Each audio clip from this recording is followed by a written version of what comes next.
In national news today, may be President Biden's first full day in office, but he wasted no time getting to work shortly after being sworn in. News 15's Princess Janae Steverson Lowry breaks down the new executive orders President Biden just signed off on. On President Biden's first day in office, he signed a total of 17 executive orders. Majority of those had to do with overturning decisions made by the Trump administration, which fall into 6 specific categories. I'll break it down for you.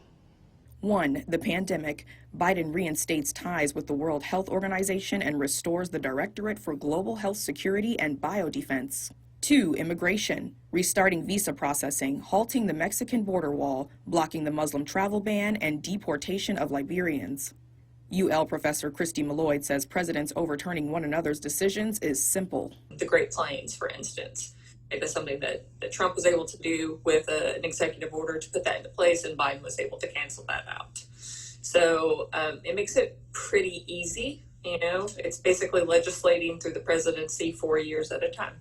Biden revoked Trump's plan to exclude non-citizens from the census count, aggressive efforts to find and deport immigrants, and strengthened the Deferred Action for Childhood Arrival programs. 3. Climate change. The U.S. is back in the Paris Agreement for help on climate change and the reversal of 5 Trump administration environmental policies.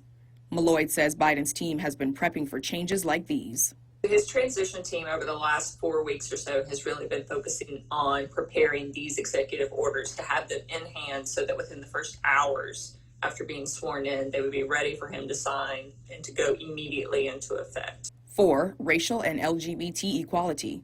Ending Trump's 1776 Commission, reinforcing Title VII of the 1964 Civil Rights Act, and revoking Trump's order limiting diversity and inclusion training.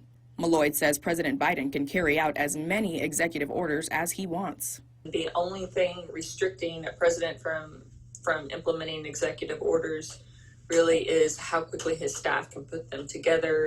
5. The economy. Biden has extended the delay on evictions through March, as well as federal student loan interest and principal payments through September. And finally, number 6, government accountability. President Biden has required his entire appointed executive branch to sign an ethics code, as he has frozen all of Trump's new regulations to give his staff time to evaluate. In Lafayette, I'm Princess Janae Steverson Lowry, News 15. Lloyd says anything passed as a piece of legislation through Congress as an act cannot be undone by an executive order. Only an executive order can be undone by an executive order.